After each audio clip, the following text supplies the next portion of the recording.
হরে কৃষ্ণ।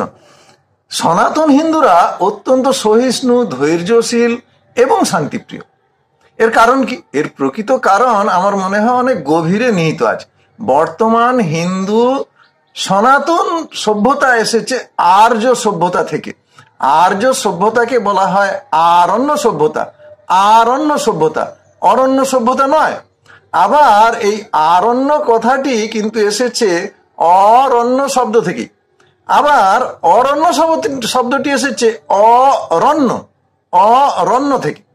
আবার এই অরণ্য এসেছে নরণ্য শব্দ থেকে, নরণ্য শব্দ থেকে, যার অর্থ হলো নরণ্য মানে রণ নয়, রণ মানে যুদ্ধ।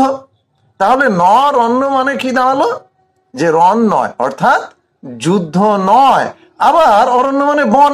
তাই আরণ্য সভ্যতায় মানুষকে তো ভালোবাসতই, আবার তারা বনের গাছপালা ও পশু পাখিদেরও ভালোবাসত, আদর যত্ন করত।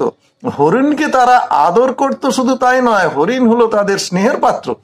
আর বাঘ, সিংহ, গন্ডার ইত্যাদি হিংস্র বনের পশুদের তারা হত্যা না করে আগুন জ্বালিয়ে তাড়িয়ে দিত।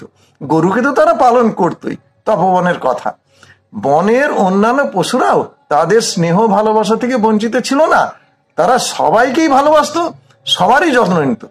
যুগ যুগ ধরে এই রণ নয়, যুদ্ধ নয়, কেবল স্নেহ, মমতা, ভালোবাসা আর অন্যকে আপন করে নেয়ার উন্নত মানসিকতার চর্চা হয়ে এসেছে বংশ পরম্পরা ক্রমে নিরবিচ্ছিন্নভাবে এই ভারতবর্ষের বুকে।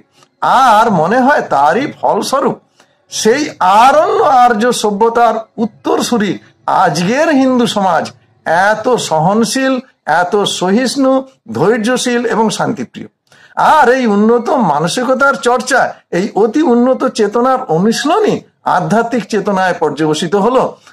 আর ভারতবাসী হিসেবে আমাদের আনন্দের বিষয় এই যে এই অতি উন্নত চেতনার উন্মেষ ও ক্রমবিকাশের সবটাই হয়েছিল এই ভারতবর্ষে, বিশ্বের অন্য কোথাও তা হয়নি।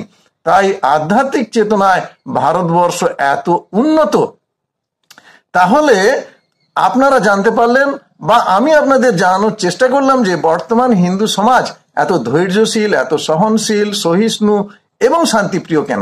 এ বিষয়ে আপনারা আমার সঙ্গে একমত হতেও পারেন, আবার নাও পারেন। একমত হলে কমেন্টস করে জানাবেন।